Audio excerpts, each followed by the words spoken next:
Hello, this is Ron. If you open your Bibles to Psalm 34 and verse 15, I'll be reading from it in just a moment.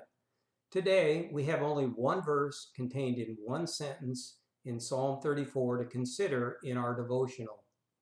If you are open to Psalm 34, I'll be reading it now. Psalm 34:15 simply says, "The eyes of the Lord are toward the righteous, and his ears toward their cry." Reading it again, "The eyes of the Lord are toward the righteous, and his ears toward their cry." This psalm is normally attributed to David when he escaped from Abimelech. In Psalm 34, David calls for the praise of the Lord for their salvation. In verse 15, David uses a literary form called anthropomorphism, which is using human attributes to describe non-human characteristics. And in our case, David is describing God as having eyes and ears. Search the scriptures and you will see many uses of anthropomorphism. For instance, the term finger of God is used in Exodus chapter 8. Or in Exodus 31, the Ten Commandments were written on tablets by the finger of God. Examine Isaiah 55:12 and you will see additional examples of anthropomorphism.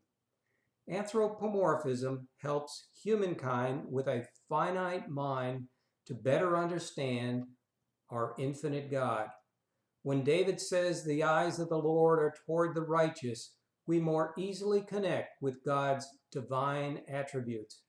It's said that a mother has eyes in the back of her head and knows what her children are doing at all times.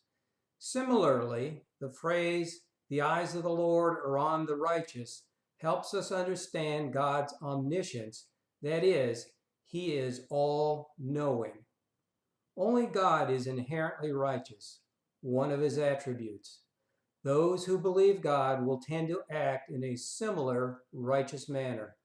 So our text today says God's eyes are upon the righteous in a special way. But we also know that God pursues sinners that they may know him and believe him. But his eyes are especially toward the righteous believer in a very special way. In a similar anthropomorphic manner, God's ears are toward the righteous. God also hears the cries of the repentant sinner. But again, his ears are toward the righteous believer in a special way. Let me conclude by saying that God both loves the believer and pursues the sinner.